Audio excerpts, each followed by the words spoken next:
ይህ ዲደብሊው ነው። ዲደብሊው ከመሃል አውሮፓ በየዕለቱ የሚያሰራጨውን ዝግጅት ማሰማት ይጀምራል። ጳጉሜ 4 ቀን 2011 ዓ.ም ሰኞ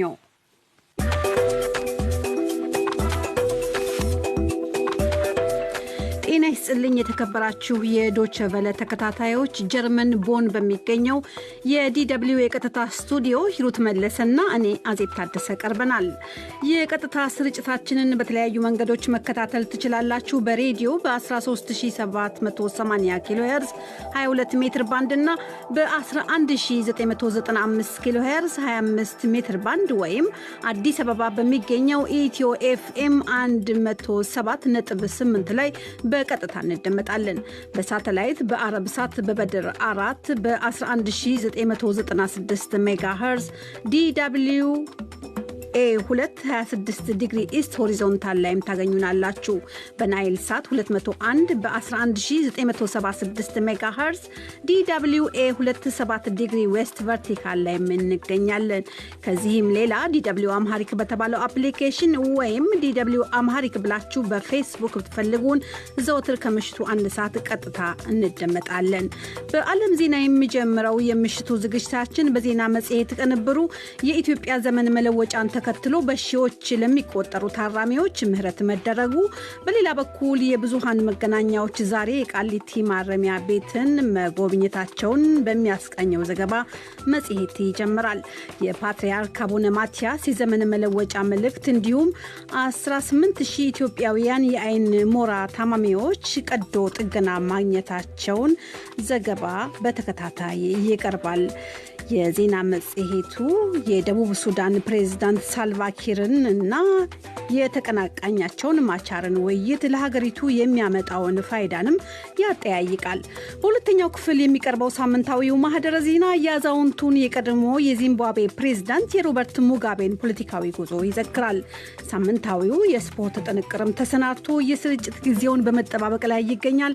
ለሁሉም እስከ ዝግጅቱ መጨረሻ አብራችሁን እንድትዘልቁ በትህትና የምጠይቃችሁ የፕሮግራሙ መሪ አዜብ ታደሰ ነኝ። አሁን ወደ ምሽቱ የዓለም ዜና እንለፍ። ሂሩት መለሰ ተዘጋጅታለች። መልካም ቆይታ። የዲደብሊው ዜና። ጤና ይስጥልኝ አድማጮች። በመጀመሪያም ዋና ዋና ርዕሶቹ አዲሱን ዓመት ምክንያት በማድረግ የፌዴራልና የክልል መንግስታት ለታራሚዎች ይቅርታ አደረጉ። በአዲሱ ዓመት በ2012 ዓ.ም ከፌዴራል ከአማራና ከደቡብ ክልል ማረሚያ ቤቶች በይቅርታ ይለቀቃሉ የተባሉት ወደ 8500 የሚጠጉ ታራሚዎች ናቸው። የደቡብ ሱዳን ፕሬዝዳንት ሳልቫኪር እና የደቡብ ሱዳን አማጽያን መሪ ሪክ ማቻር ዛሬ ጁባ ውስጥ ፊት ለፊት ይነጋገራሉ ተብሎ ይጠበቃል። በውይይቱ ገቢራዊ ያልሆነውን የደቡብ ሱዳን የሰላም ስምምነት የማዳን ሙከራ ይደረጋል ተብሏል። ሱዳን ለመጀመሪያ ጊዜ ሴት የውጭ ጉዳይ ሚኒስትር ሾመች። አዲሷ የሱዳን ውጭ ጉዳይ ሚኒስትር አስማ አብደላ ትናንት ቃለ መሐላ ከፈጸሙት 18 የአዲሱ የሱዳን ካቢኔ አባላት አንዷ ናቸው። አዲሱ ካቢኔ ሌሎች 3 ሴት ሚኒስትሮችንም አካቷል። ዜናው በዝርዝር። አዲሱን ዓመት ምክንያት በማድረግ የፌዴራል እና የክልል መንግስታት ለታራሚዎች ይቅርታ አደረጉ። በአዲሱ ዓመት በ2012 ዓ.ም ከፌዴራል ከአማራና ከደቡብ ክልል ማረሚያ ቤቶች በይቅርታ ይለቀቃሉ የተባሉት ወደ 8500 የሚጠጉ ታራሚዎች ናቸው። የፌዴራል ጠቅላይ አቃቤ ሕግ አቶ ብርሃኑ ጸጋዬ ከ1087 በላይ በተለያዩ ማረሚያ ቤቶች የሚገኙ የፌዴራል ታራሚዎች በይቅርታ እንደሚለቀቁ ዛሬ አስታውቀዋል። ለ2012 ከ1087 በላይ ታራሚዎች ይቅርታ ሰጥተናል። እነዚህ ከዚህ ከከፍተኛ ማረሚያ ቤት ወደ 367 ሰው ነው። ቅሊንጦ ወደ 7 ሰው፣ ዝዋይ 28 ሰው፣ ድሬዳዋ 148፣ ሸዋሮቢት 439፣ ህጻናት የያዙና የታሰሩት ድሬዳዋን ጨምሮ 15፣ በእድሜ የገፉ 32፣ ሌላው የጤና ችግር ያለባቸው ወደ 32 ጥያቄው ዘግይቶ ነው የቀረበው። እነሱንም እናያለን ማለት ነው። የአማራ ክልል ደግሞ አዲሱን ዓመት ምክንያት በማድረግ ለ4329 ታራሚዎች ይቅርታ መደረጉን አስታውቋል። ውሳኔው የተላለፈው የክልሉ ምክር ቤት ዛሬ ባካሄደው አስቸኳይ ስብሰባ ላይ መሆኑ ተዘግቧል። ከመካከላቸው 90 ሴቶች ናቸው። በደቡብ ክልልም 2366 ታራሚዎች በይቅርታ እንደሚለቀቁ ክልሉ አስታውቋል። ከመካከላቸው 99ኙ ሴቶች ናቸው። የፌዴራል ከፍተኛ ጥበቃ ማረሚያ ቤት ወይንም ቃሊቲ እስር ቤት ዛሬ ለመገናኛ ብዙሃን ክፍት ሆኖ ተጎበኘ። 7 ዞኖች ባሉት በዚሁ ማረሚያ ቤት ከ3000 በላይ ታራሚዎች ይገኛሉ።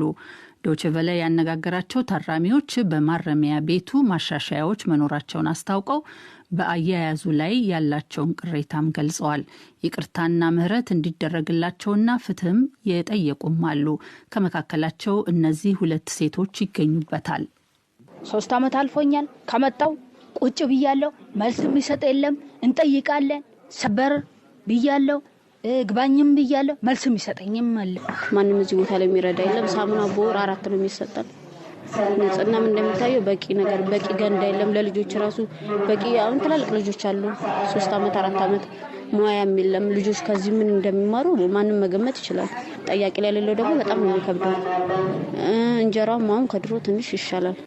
ከሞላ ጎደል አሁን እንዳለ ነው። በነጻነት ማውራት ይችላል ፈልገው ነገር ግን ያው እኛ የምንፈልገው ግን ፍትህ ነው የምንፈልገው። አሁን በሰምተናል ነው ይናል የተፈረደብኝ እንጂ ድርጊቱን ፈጽሜም አይደለም። የቃሊቲ ማረሚያ ቤት ዋና አስተዳዳሪ ኮማንደር ተክሉ ለታ ስለተደረጉ ማሻሻያዎችና ስለተነሱ ቅሬታዎች የሚከተለውን ማብራሪያ ሰጥተዋል። የጨለማ ቤት የሚባለው አውቶማቲካሊ ቆሟል። ምንም ከዛ ወዲህ መሆን የሚገባቸው ነገሮች አስተካክለናል። ግን ሰው ነውና አንዳንድ ጊዜ ከባህሪ ካለው አስተዳደግም ከሆነው ነገር የአእምሮም ችግር ያለበት ሰው ይመጣል እዚህ ምናልባት ሌላ ታራሚ ላይ አደጋ ሊያደርስ ይችላል። ወይም ደግሞ አያያዙ ላይ አስቸጋሪ ሆኖ የሚያስቸግር አይነት ሰው ከሆነ ራሱ ለዚህ የተቀመጠ ማግለያ ቤት አለ። ማግለያ ቤት ለተወሰነ ጊዜ እዛ እንዲቆይና ባለሙያዎች በቅርበት እንዲከታተሉት ይደረጋል። ቤተሰብም እየመጣ እየጠየቀ ነው። የሁሉም ታራሚ ቤተሰብ አለው፣ ቤተሰቡ ይጠይቃል። ዘገባው የአዲስ አበባው ወኪላችን የሶሎሞን ሙጬ ነው። የደቡብ ሱዳን ፕሬዝዳንት ሳልቫኪርና የደቡብ ሱዳን አማጽያን መሪ ሬክ ማቻር ዛሬ ጁባ ውስጥ ፊት ለፊት ይነጋገራሉ ተብሎ ይጠበቃል። ለዚሁ ዓላማም ማቻር ዛሬ ጁባ ገብተዋል። ከ1 ዓመት በኋላ በስደት ከሚኖሩበት ከካርቱም ሱዳን ወደ ሀገራቸው የሄዱት ማቻር ተግባራዊ ያልሆነውን የደቡብ ሱዳን ሰላም ስምምነት የማዳን ሙከራ እንደሚያደርጉ ተነግሯል። ማቻር ጁባ የገቡት 60 ከሚሆኑ ልኡካኖቻቸውና የጸጥታ መኮንኖቻቸው ጋር ነው። የደቡብ ሱዳን መንግስት ቃል አቀባይ እንደተናገሩት ኪርና ማቻር የሰላም ስምምነቱን በሚመለከቱ ዋና ዋና ጉዳዮች ላይና ስለ ወደፊቱ ጉዞም ይወያያሉ። በስደት ከሚኖሩበት ካርቱም ሱዳን ዛሬ ጁባ የገቡት ማቻር ለ2 ቀናት ይቆያሉም ተብሏል። ከ1 ዓመት በፊት የተፈራረሙት የሰላም ስምምነት ተግባራዊ እንዲሆን የተያዘለት ቀነ ገደብ በመጪው ህዳር ያበቃል። ስምምነቱ በሁለቱ ወገኖች ግጭትና አለመግባባት ምክንያት ተግባራዊ ሳይሆን ቀርቷል። በሰላም ስምምነቱ መሰረት ስልጣን መጋራቱ በግንቦት ተግባራዊ መሆን ነበረበት። ሆኖም ሂደቱ በ6 ወራት ተራዝሞ ነው እስከ ህዳር ጊዜ የተያዘለት። ይህ ዶይቼ ቬለ ዲደብሊው ነው።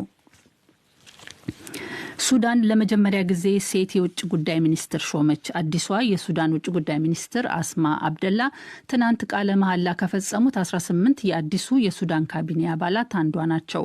በከፊል በዩናይትድ ስቴትስ የተማሩት አብደላ በጎርጎሮሳዊ 1971 የመጀመሪያ ዲግሪያቸውን ከያዙ በኋላ በሱዳን ውጭ ጉዳይ ሚኒስቴር መስሪያ ቤት ለመጀመሪያ ጊዜ በዲፕሎማትነት ስራ ከጀመሩት 3 ሴቶች መካከል አንዷ ነበሩ። አብደላ በ1991 በአልበሽር አስተዳደር ዘመን ከስራ እስከ ተገለሉበት ጊዜ ድረስ በተባበሩት መንግስታት ድርጅትና በተለያዩ ሀገራት በዲፕሎማትነት አገልግለዋል። አዲሱ ካቢኔ ሌሎች 3 ሴት ሚኒስትሮችንም አካቷል። የቃለ መሐላው ስነ ስርዓት የተካሄደው የሱዳን ከፍተኛ ዳኛ ባባከር አባስ፣ ጠቅላይ ሚኒስትር አብደላ ሐምዶክና የሉዓላዊ ምክር ቤት የበላይ አብደልፈታህ ቡርሃን በተገኙበት ነው። ጠቅላይ ሚኒስትር ሐምዳን ሹመት ባልተሰጠባቸው በ2 የሚኒስቴር ቦታዎች ላይ ከቀድሞ ተቃዋሚ ከአሁኑ የመንግስት አካል ከሆነው ለዲሞክራሲያዊ መከበር ሲታገል ከነበረው ንቅናቄ ጋራ እየተደራደሩ ነው። የሱዳኑ ፕሬዝዳንት ኦመር አልበሽር ስልጣን የቀድሞ የሱዳን ፕሬዝዳንት ኦመር አልበሽር ስልጣን ከለቀቁ ከ5 ወር በኋላ ትናንት የተሰየመው አዲሱ ካቢኔ ወታደሩና በሀገሪቱ ለውጥ እንዲመጣ ሲታገሉ የነበሩት ተቃዋሚዎች ስልጣን ለመጋራት የደረሱበት ስምምነት አንዱ አካል ነው። ስምምነቱ እውን የሆነው በአፍሪካ ህብረት፣ በኢትዮጵያ፣ በዩናይትድ ስቴትስና በአጋሮቿ አረብ ሀገራት ጥረትና ግፊት ነው። ከሱዳን የሽግግር መንግስት ተግዳሮቶች መካከል የኢኮኖሚ ቀውስና ከታጣቂ ቡድኖች ጋር ሰላም ማውረድ ይጠቀሳሉ። ጠቅላይ ሚኒስትር ሐምዶክ እንዳሉት $60 ቢሊዮን የሚጠጋ ዕዳ ያለባት ሱዳን በሚቀጥሉት 2 ዓመታት $8 ቢሊዮን የውጭ እርዳታ ያስፈልጋታል። የቀድሞ የዓለም ባንክ የምጣኔ ሀብት ባለሙያ አዲሱ የገንዘብ ሚኒስትር ኢብራሂም አህመድ አልባዳዊ ለህዝቡ የተገባውን ቃል ለመፈጸም ቅድሚያ ትኩረት ይሰጣቸዋል ያሏቸውን ጉዳዮች ዘርዝረዋል። ابتداء من البرنامج الإسعافي لل200 يوم الأولى በ5 ነጥቦች ላይ የሚያተኩር የ200 ቀናት መርሃ ግብር ጀምረናል። ለህዝባችን ቃል የገባናቸውን ለማሟላት ማህበራዊ ደህንነታቸውን ለማሻሻልና በጤናና በትምህርት ለመወረት መጀመሪያ ኢኮኖሚውን ሙሉ በሙሉ ለማረጋጋትና የፋይናንስ ጫናውን ለማንሳት የበጀት ማሻሻያ እናደርጋለን። نتيجة شعبنا في الرفاه الاجتماعي وفي الصرف على التعليم والصحة በሌላ በኩል መንግስታዊው ዜና አገልግሎት ሱና እንደዘገበው ከሱዳን አማጽያን ጋር ለመነጋገር የመንግስት ልኡካን ዛሬ ወደ ጁባ ደቡብ ሱዳን ይሄዳሉ። ሐምዶክ እንደተናገሩት ከታጣቂ ቡድኖች ጋር ሰላም ማውረድ ከሱዳን በጀት 80% የሚወስደውን ወታደራዊ ወጪ ለመቀነስ ያስችላል። በዓለማችን በየ40 ሰከንዱ አንድ ሰው የገዛ ህይወቱን እንደሚያጠፋ የዓለም የጤና ድርጅት አስታወቀ። ድርጅቱ ዛሬ ይፋ ባደረገው ዘገባ መሰረት በየዓመቱ በጦርነት ህይወቱ ከሚጠፋው ሰው ራሱን የሚገድለው ይበልጣል። እንደ ዓለም ጤና ድርጅት በየዓመቱ ቁጥሩ 800,000 የሚጠጋ ሰው ራሱን ይገድላል። ይህ አሃዝ በወባ ወይንም በጡት ካንሰር ወይም በጦርነት አሊያም በተለያዩ ወንጀሎች ከሚሞተው ሰው ቁጥር ጋር ሲነጻጸር ከፍተኛ ነው። ችግሩ በማንኛውም እድሜ፣ ጾታና አካባቢ የሚደርስ ዓለም አቀፍ የጤና እክል መሆኑ በዘገባው የገለጸው የዓለም የጤና ድርጅት ድርጊቱ በተለይ እድሜያቸው ከ15 እስከ 29 በሆኑ ወጣቶች ከመኪና አደጋ ቀጥሎ ሁለተኛው የሞት ምክንያት ነው ብሏል። መታነቅ፣ መርዝ መውሰድና ራስን ተኩሶ መግደል የተለመዱት የገዛ ህይወትን ማጥፊያ መንገዶች መሆናቸውን የጠቀሰው ድርጅቱ መንግስታት ችግሩን ለመከላከል ጭንቀትና የራስን ህይወት ለማጥፋት የሚያስችሉ ዘዴዎችን ለመቀነስ የሚያስችሉ እቅዶችን እንዲያወጡ ተማጽኗል። ይህ ዶይቼ ቬለ DW ነው።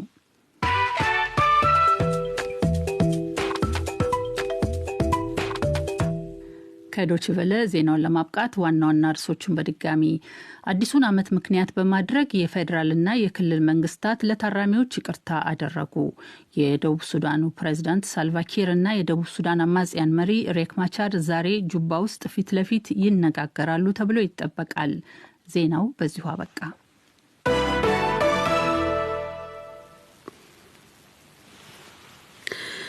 ሂሩትን ለምሽቱ የዓለም ዋና ዋና ዜናዎች ቅንብር አመሰግናለሁ። ዝግጅታችን ይቀጥላል።